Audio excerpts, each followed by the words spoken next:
नमस्कार दोस्तों, मैं गौरव चौधरी स्वागत करता हूं आप सबका आपके अपने परिवार स्वाध्याय श्रेणी में। आई होप आप लोग स्वस्थ होंगे, अच्छे होंगे और घर पर अपना और अपने परिवार का ख्याल रख रहे होंगे। बच्चों, हर किसी को वैक्सीनेशन कराना है। कोई भी ऐसा नहीं होना चाहिए जिसने वैक्सीनेशन नहीं कराया हो। ये आवश्यक है और ज़रूरी भी है। चलिए हम आज का टॉपिक देखते हैं। जो हमने कल पढ़ा था आज हम उससे आगे शुरू करते हैं, लेकिन थोड़ा सा आप लोगों को मैं कनेक्ट कर देता हूँ।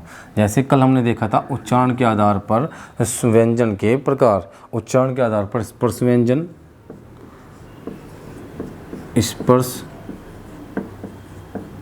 व्यंजन, उष्ण व्यंजन, अंतस्थ व्यंजन,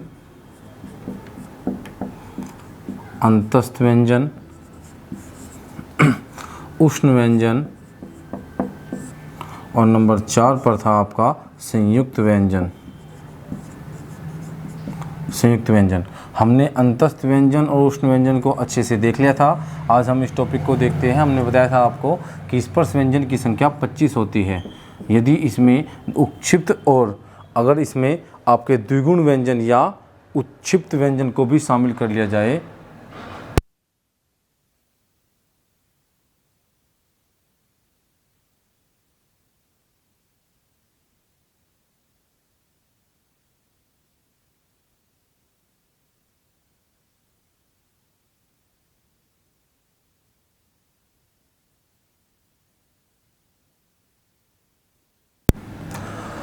स्पर्श व्यंजन की संख्या कै से लेकर मैं तक 25 होती है, जिसमें यदि हम उक्षिप्त व्यंजन या द्विगुण व्यंजन को भी शामिल कर ले तो इनकी संख्या 27 हो जाती है। इन्हें उक्षिप्त व्यंजन इसलिए कहते हैं कि जब भी हम इनका उच्चारण करते हैं तो वायु हमारे मुख से निकलती है, हमारे गले से बाहर निकलती हुई और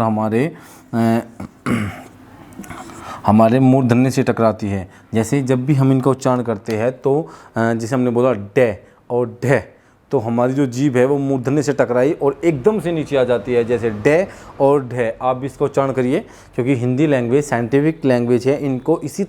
इसको इसी तरीके से लगाया गया है, इसको कैटेगराइज इसी तरीके से किया गया है। ठीक है, इसका कोई कारण है। जैसे हमने डे और डे का उच्चारण किया तो हमारी जो जीभ है वो मूर्धन्य से टकराएगी। जैसे डे और ढे, डे जैसे ही हमने डे का उच्चारण किया तो हमारी जीभ ऊपर मूर्धन्य से टकराई और एकदम से नीचे आ जाएगी झटके के साथ, जैसे डे और ढे। तो इसे ही उक्षिप्त व्यंजन बोलते हैं या द्विगुण व्यंजन बोलते हैं।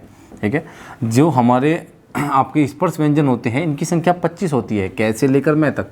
हर एक व्यंजन को किसी कारण से किसी तरीके से एक क्रमबद्ध किया गया है, एक सूची में लगाया गया है। जैसे अगर मैं आप लोगों को कहता हूँ कि हमने वर्णमाला में सबसे पहले कै, फिर खे, फिर गे और फिर घे को ही क्यों रखा। हम कै के स्थान पर चे भी तो रख सकते थे, या इसके स्थान पर हम तय रख सकते थे, या घे के स्थान पर हम न भी रख सकते थे। मतलब पहले नंबर पे ये, दूसरे पे ये और ये। वर्णमाला में ये भी तो हो सकता था, लेकिन नहीं, हम लोगों ने पहला स्थान कै और पहला जो नंबर दिया उसे कै, खे, गे, घे, उसके बाद दूसरे पर चे, छे, जे, झे। ठीक है, इसी तरीके से क्यों रखा। इसका कोई तो रीज़न होगा, कोई तो ऐसा कारण रहा होगा जिसके कारण इन सब को ऐसे क्रमबद्ध किया गया है, ना कि सबसे पहले हमने चे को रखा।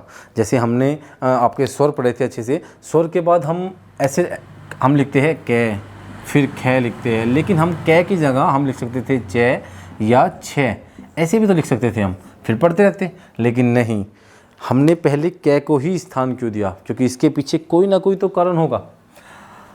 तो हमारी जो हिंदी है उसे साइंटिफिक तरीके से बनाया गया है, उसे उसी आधार पर बनाया गया है जिस आधार पर हमारे गले से, हमारे कंठ से या हमारे मुख से वायु बाहर निकलती है। उसी आधार पर हिंदी को भी उन्हें कैटेगराइज किया गया है, अर्थात उन्हें एक क्रम में लगा दिया गया है।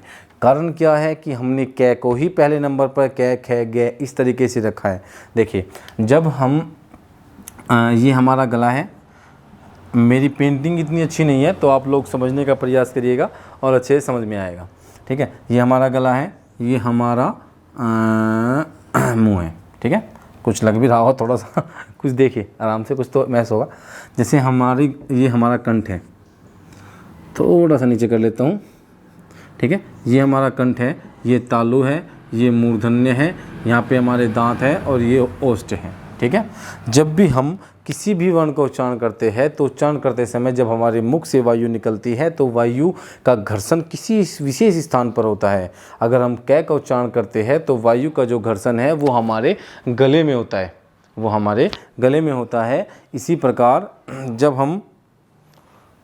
जब हमने ख का उच्चारण किया तब भी हमारे जो वायु का जो घर्षण है, वायु जब हमारे मुख से बाहर निकलती है तो वो कंठ को छूकर बाहर निकलती है। उसी प्रकार जब हमने च का उच्चारण किया, च का, तो च का उच्चारण करते समय वायु हमारे तालु को छूकर बाहर निकलती है, या यूँ कह सकते हैं कि वायु का जो अत्यधिक घर्षण होता है वो हमारे तालु वाले स्थान पर होता है। इसलिए हमने उन वर्णों को पहले रखा जो कंठ के द्वारा बोले जाते हैं या वायु का घर्षण जिसमें कंठ में अधिक होता है, या फिर हम कह सकते हैं कि हम दूसरे नंबर पर हमने उन वर्णों को रखा जिनका उच्चारण तालु के द्वारा होता है या वायु का जो घर्षण है वो तालु पे अधिक होता है। तीसरे नंबर पे हमने उन व्यंजनों को रखा जिनका उच्चारण मूर्धन्य से होता है, और चौथे नंबर पे हमने रखा किनको, जिनका उच्चारण दंत्य से होता है, और फिर लास्ट में हमने रखा जिनका उच्चारण औष्ठ्य से होता है।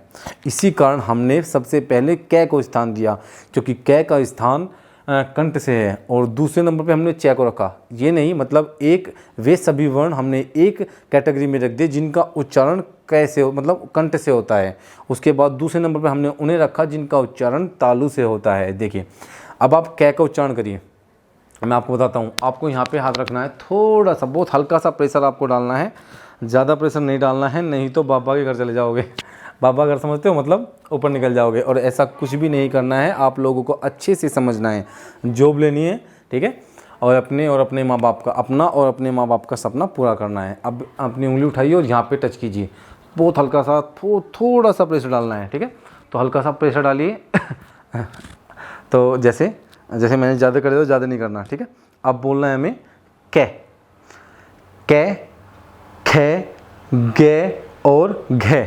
जब हमने इन सब का उच्चारण किया तो वायु जो है हमारे कंठ पर प्रेशर डालती है, कंठ से घर्षण करके निकलती है। आप खुद देख सकते हो, कै, खे, गे और घे, जब इनका उच्चारण होता है तो वायु सॉरी बच्चों तो वायु जो है वायु हमारे कंठ पर प्रेशर डालती है जब भी हम इनका उच्चारण करते हैं। आप किसी का उच्चारण करके देखिए, कै, खे, गे, घे और डे, ठीक है। लेकिन जैसे ही मैं आपको बोलता हूं कि आप तालु पर थोड़ा टच करिए, हल्का प्रेशर डालिए और बोलिए चे, छे, जे और झे। जो कंपन होती है वो तालु से होती है, अर्थात वायु का जो अत्यधिक घर्षण है वो चे पर चला गया, ना कि कंठ पर। चे बोलने पर चे बोलने पर तालु पर, कंठ पर प्रभाव नहीं पड़ता। उसी प्रकार यदि मैं आपको कहूँ कि आप टे बोलिए, टे, ठे, डे, ढे, अर्थात उस वर्ण को बोलिए, उन वर्ण को बोलिए जो टे वाले वर्ग में आते हैं। टे, ठे, डे, ढे, टे, ठे, डे, ढे और अणे, ठीक है। टे, ठे, डे, ढे और अणे, ठीक है बच्चों। जब भी हम टे, ठे, डे, ढे और अणे का उच्चारण करते हैं तो हमारी जीभ आगे से थोड़ी सी मुड़ती है और ऊपर मूर्धन्य को टच करती है। टे, ठे, डे, ढे और अणे, इनका उच्चारण करते समय हमारी जीभ ऊपर की तरफ जाती है, मूर्धन्य को टच करती है, ठीक है। इसी आधार पर हमने सभी वर्णों को विभाजित किया हुआ है, उनको क्रम वाइज लगाया गया है। हम इसी कारण हम कै का उच्चारण पहले करते हैं और चे का उच्चारण उसके बाद आता है, ठीक है। अब हम देखते हैं, आपको एक तालिका बनानी है, आपसे एग्जाम में ये सब कुछ पूछा जाता है, ठीक है। तो आपको हेडिंग बनानी है यहाँ पे, उच्चारण स्थान के आधार पर व्यंजन के प्रकार, या उच्चारण स्थान के आधार पर व्यंजन। उच्चारण स्थान के आधार पर, उच्चारण स्थान के आधार पर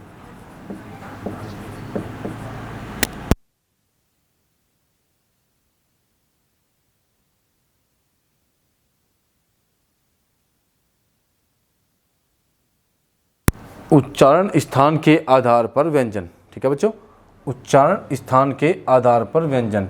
आपको पहली जो तालिका बनानी है उसमें लिखना है यहाँ पे कंठ, उसके बाद तालु,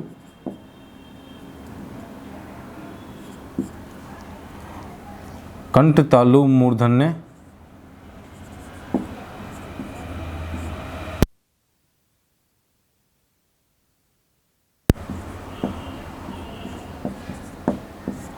ओष्ठ। ठीक है, कंठ तालु मूर्धन्य दंत्य और ओष्ठ है।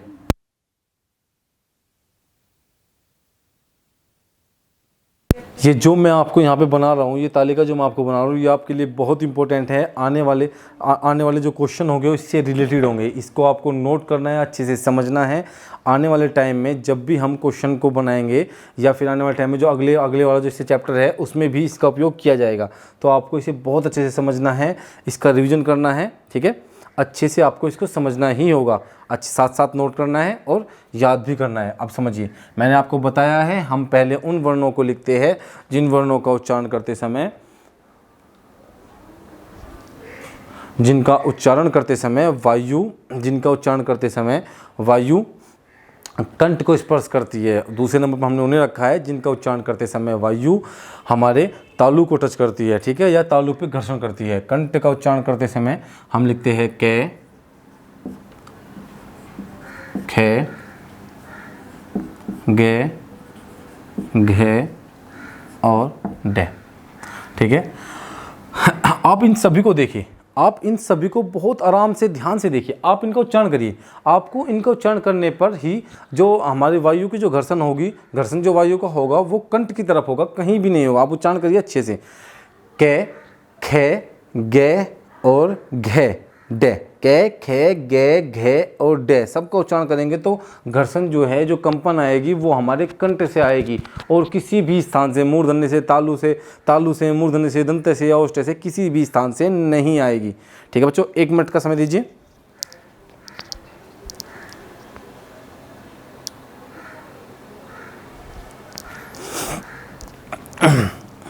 सॉरी बच्चों। ठीक है, अब देखते हैं हमने जैसे उनको उच्चारण किया तो सबसे हमारी जो वायु का जो घर्षण है वो कंठ पे आता है। उसके बाद हमने रखा उस वर्ग को जिसमें तालु से उच्चारित होने वाले वर्ण आते हैं या व्यंजन आते हैं। चे, छे, जे, झे, आइए। ठीक है, मूर्धन्य अर्थात मूर्धन्य जो हमारा ऊपर वाला, मुंह का ऊपर वाला हिस्सा होता है, मूर्धन्य होता है। जब हम इनका उच्चारण करते हैं तो हमारी जीभ गोल होती है और ऊपर की तरफ टच होती है। अब आप देखिए, आप मेरे साथ साथ बोलिए, टे। जीभ कहाँ पे गई? गोल होती है आगे से और ऊपर की तरफ टच होती है। टे, ठे, डे, ढे, अने। टे, ठे, डे, ढे और अने, ये सब प्रथमाक्षर होते हैं। ये द्वितीय, ये तृतीय, ये चतुर्थ और ये पंचमाक्षर होते हैं। ठीक है, अब देखिए आपको बात बताता हूँ मैं।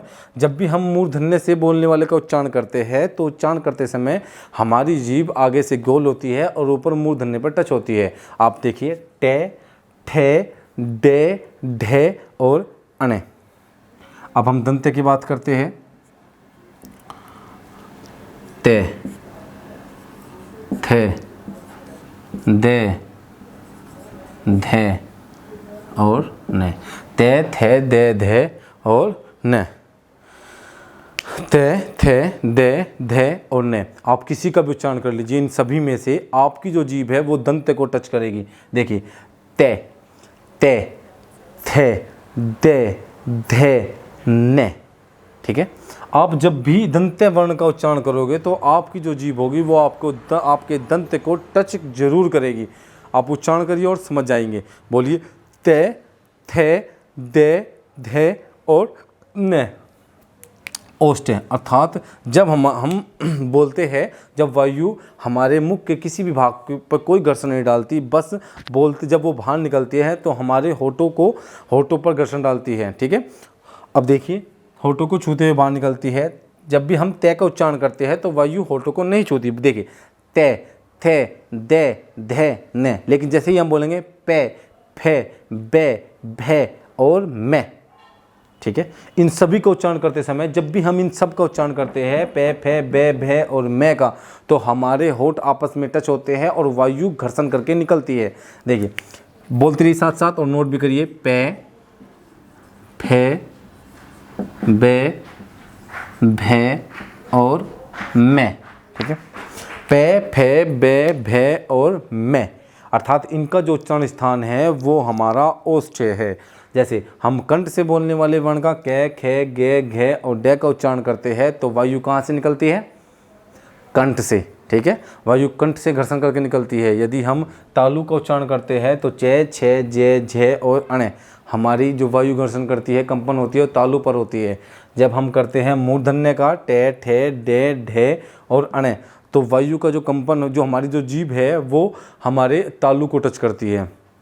लेकिन जैसे ही हम दंते वाले का उच्चारण करते हैं तो आप ध्यान से देखिए, बोली साथ साथ, ते, थे, दे, धे और ने, इनका उच्चारण करते समय हमारी जीभ हमारे दांतों को टच करती है। अब देखते हैं हम ओष्ठ। ओष्ठ पे, फे, बे, भे और मैं, पे, फे, बे, भे और मैं, सभी में हमारी जीभ ने कहीं ना कहीं हमारे होठों को ही टच किया है। जीभ ने, सॉरी, हमारी जब वायु निकलती है, और जीभ नहीं, जब हम ओष्ठ का उच्चारण करते हैं तो वायु हमारे होठों पर घर्षण करके निकलती है। पे, फे, बे, भे और मैं, ठीक है। आप उच्चारण करिए, आप खुद समझ जाएंगे। लेकिन मैंने आपको बताया था कि स्वर भी, जैसे स्वर का उच्चारण भी स्थान हमारे मुख से ही होगा, कहीं से न कहीं से तो वायु हमारे मुख से निकलेगी और तो कुछ नहीं है। तो वायु जब मुख से निकलती है तो हमने कहा था ए का जो ए और आ का जो मैंने आपको बताया था उच्चारण स्थान, वो आपको बताया गया था कंठ, और इनका स्थान कंठ में ही होगा। इसलिए कुछ अलग से भी मैं आपको लिखवा देता हूँ इसी के अंदर, ठीक है। जैसे ए और आ भी यहीं पे आते हैं। ए और आ का उच्चारण स्थान भी यही है का उच्चारण स्थान भी कंठ है और विसर्ग का उच्चारण स्थान भी कंठ ही है, ठीक है। जब भी हम ए आ या है को बोलते हैं या विसर्ग होता है, ये दो बिंदु, जैसे ये जो दो बिंदु होते हैं विसर्ग, ठीक है। विसर्ग का उच्चारण भी कंठ ही होता है, ठीक है बच्चों। दोस्तों अब देखिए, जैसे ए, आ और है का उच्चारण स्थान क्या हो गया? कंठ हो गया। उसी प्रकार अन्य भी बहुत सारे हैं। जैसे अगर मैं बात करता हूँ तालु वाले की, इसमें ये और शे भी आते हैं। अब आप बोलोगे ये तो अर्ध स्वर है और शे उष्ण व्यंजन है। हाँ, उष्ण व्यंजन है, और ये अर्ध स्वर भी है और ये अंतस्थ व्यंजन भी है, लेकिन यह का उच्चारण स्थान कंठ है। आपसे एग्जाम में घुमाने के लिए आपसे यही पूछा जाएगा कि यह का उच्चारण स्थान कौन सा है। ये आपको दे देगा कि तालु, निम्नलिखित में से तालु कौन तालु से उच्चारित होता है। जैसे उसमें आपको ऑप्शन दे दिया कै, खे, गे और घे, आपको ये ऑप्शन उसमें दे दिए गए, और चौथा ऑप्शन यह दे दिया गया। तो उच्चारण स्थान कौन सा हो गया?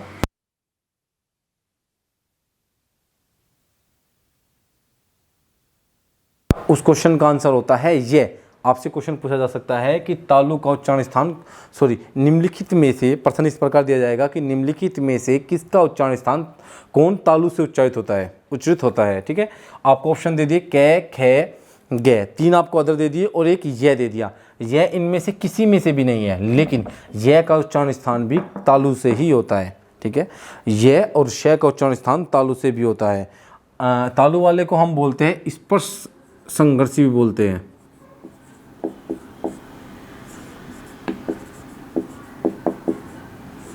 इसे हम स्पर्श संघर्षी बोलते हैं तालु वाले को, क्योंकि जब तालु से कोई वायु निकलती है तो वायु घर्षण तालु पे करती है, तो कुछ ना कुछ संघर्ष करके वायु बाहर निकलती है, ठीक है। इसे स्पर्श संघर्षी भी कहा जाता है। अगर हम बात करते हैं आपकी मूर्धन्य वाले की, तो मूर्धन्य में कुछ अन्य भी है, जैसे से, जो आपका शय होता है वो उष्ण व्यंजन होता है। लेकिन देखिए, शय आपका उष्ण था और ये वाला पेट, वो सह षटकोण वाला शय भी आपका क्या था? सह षटकोण वाला शय भी आपका उष्ण अंतस्थ व्यंजन, उष्ण व्यंजन है। ये दोनों उष्ण व्यंजन है, लेकिन दोनों का उच्चारण स्थान अलग अलग है। जैसे शय का उच्चारण स्थान होता है तालु, उसी प्रकार आपके सह षटकोण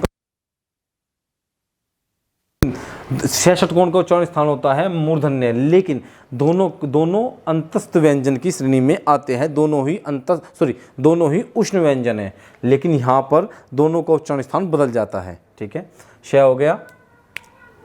जो आपके द्विगुण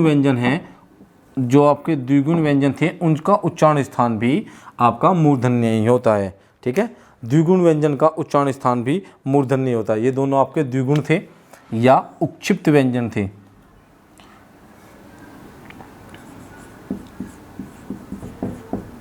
द्विगुण व्यंजन, ठीक है, ये दोनों आपके द्विगुण व्यंजन थे या उक्षिप्त व्यंजन थे। इन दोनों का उच्चारण स्थान भी आपका मूर्धन्य होता है। देख लिया आपने, टे, ठे, डे, ढे, अणे, ये तो आपके 5 वर्ण है, व्यंजन है जिनका उच्चारण स्थान मूर्धन्य है। लेकिन इनसे अलग, जैसे हमने श को पढ़ा था उष्ण व्यंजन में, और डे और ढे को पढ़ा था हमने उक्षिप्त व्यंजन में, लेकिन इन दोनों, इस श का उच्चारण स्थान मूर्धन्य है और श का उच्चारण स्थान तालु है।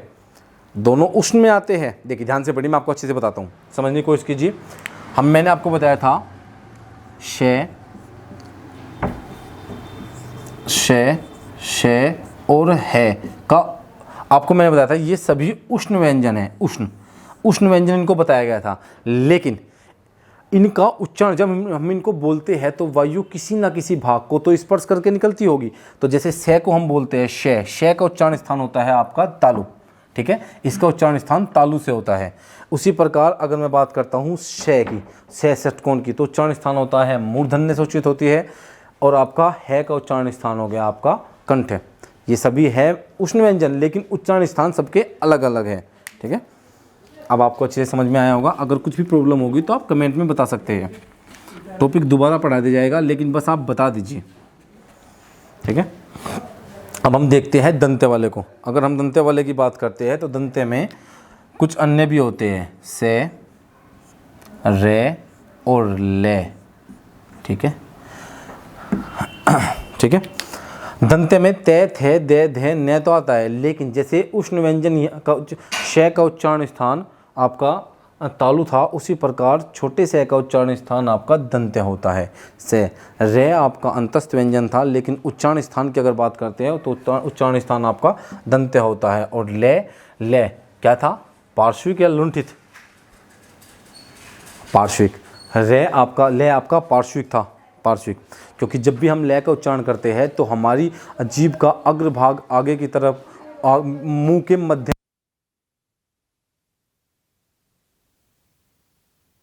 हमारी जीभ का मध्य भाग मुंह के मध्य में आ जाता है और वायु किनारों से होकर निकलती है। तो ले पार्श्विक व्यंजन था, लेकिन उच्चारण जब इसका करते हैं हम तो उच्चारण स्थान होता है आपका दंत। ले का उच्चारण करते समय हमारी जीभ दांतों को टच करती है। से, रे, ले, रे करती है ना। ठीक है, अब देखते हैं ओष्ठ्य। ओष्ठ्य वाले में ऊ भी आता है, ऊ। ठीक है, ये कुछ अलग से है। ठीक है, आपको याद सभी रखने हैं, ये आपको पूरी श्रेणी याद रखनी है, ये सारणी पूरी याद रखनी है, क्योंकि ये याद रखोगे तो संधि वाला चैप्टर में ये बहुत फ़ायदेमंद होगी। आपको सारी संधि इसी से क्लियर होगी। पूरी संधि के लिए ये आवश्यक है बहुत ज़्यादा। आपको इसे बहुत अच्छे से समझना होगा, याद करना होगा अच्छे से, कई बार लिख के याद करना होगा।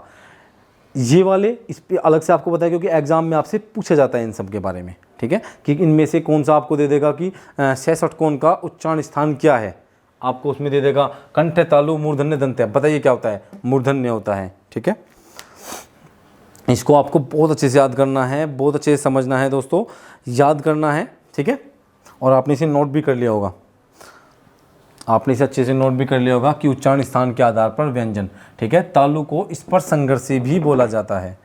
ठीक है बच्चों, इसे सभी नोट करना है, हर किसी को इसे नोट करना है। किसी को भी ऐसा नहीं है कि नहीं मैं तो याद कर लूँगा, ऐसे ही याद हो जाएगा, ऐसे कुछ नहीं होता। नोट करे बिना कोई याद नहीं कर सकता। बार बार रिवीजन ही एकमात्र उद्देश्य होता है, बार बार रिवीजन से ही हम इसे याद कर सकते हैं। अब आप लोगों को एक काम करना है, आई होप आप लोग करोगे। चैनल को लाइक करना है, वीडियो को लाइक करना है, शेयर करना है, सब्सक्राइब करना है, जिससे ये वीडियो ज़्यादा से ज़्यादा लोगों तक पहुंच सके, और चैनल को ज़्यादा से ज़्यादा लोगों तक पहुंचाना है, ताकि ज़्यादा से ज़्यादा लोग इसे सब्सक्राइब कर सके। आप लोगों का सपोर्ट ही होगा, आप लोगों का सपोर्ट होगा जिससे हम और बेस्ट कर सकते हैं। ठीक है, और अच्छा कर सकते हैं। इसे मैंने आपको बहुत अच्छे से, बहुत डिटेल में, बहुत अच्छी तरह से और टाइम देकर आपको मैंने इसको समझाया है। आई होप आप लोगों को समझ में भी आया होगा। अब हम देखते हैं, अब हमारा जो होगा प्राणवायु के आधार पर व्यंजन के प्रकार या व्यंजन के स्थान। ठीक है, प्राणवायु के आधार पर या हमारे मुख से निकलने वाली वायु के आधार पर। ठीक है, हमारे मुख से निकलने वाली वायु के आधार पर या प्राणवायु के आधार पर। ठीक है, ठीक है, मुख से निकलने वाली, हेडिंग बनाइए,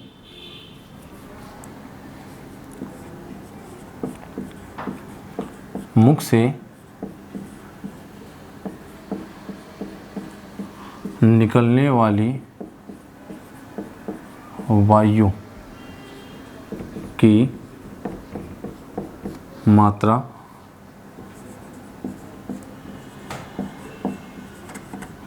मात्रा के आधार पर या प्राणवायु के आधार पर, प्राणवायु के आधार पर। ठीक है, व्यंजन प्राणवायु के आधार पर या हमारे मुख से निकलने वाली वायु के आधार पर दो प्रकार के होते हैं, अल्पप्राण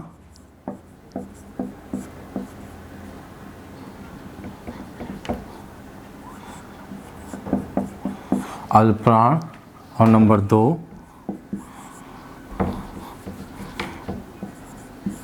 महाप्राण। ठीक है, अल्पप्राण और महाप्राण। ठीक है बच्चों,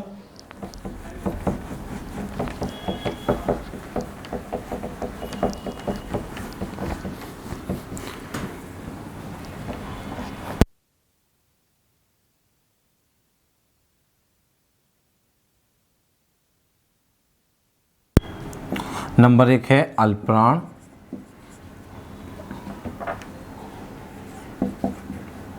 और नंबर 2 पर है महाप्राण।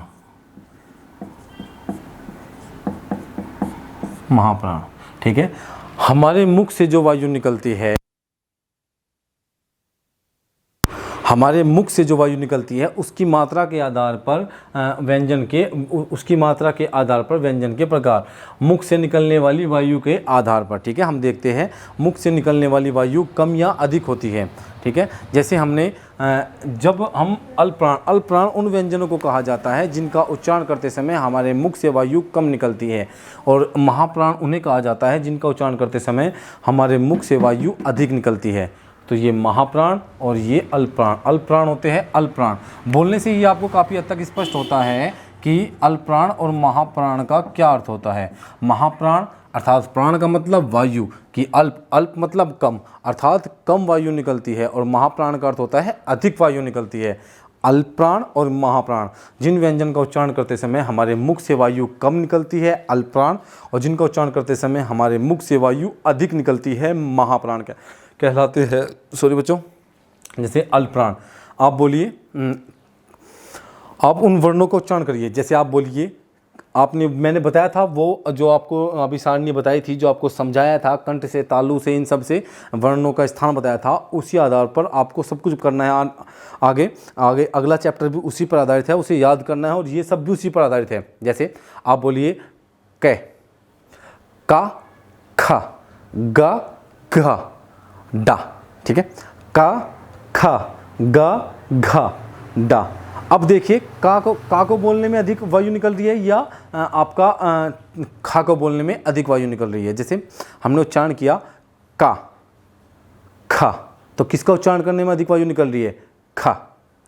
ठीक है बच्चों, ये टॉपिक क्लियर नहीं हो पाएगा पूरा, इसे हम कल अच्छे से करेंगे। आज के लिए हम इतना ही रखते हैं। चैनल को लाइक करिए, शेयर करिए, सब्सक्राइब करिए, अधिक से अधिक लोगों तक पहुंचाइए। आप लोगों की सपोर्ट ही हम लोगों की सहायता होगी और हम लोग अच्छे से अच्छा कर सकते हैं। ठीक है बच्चों, आज के लिए हम इतना ही रखते हैं। धन्यवाद।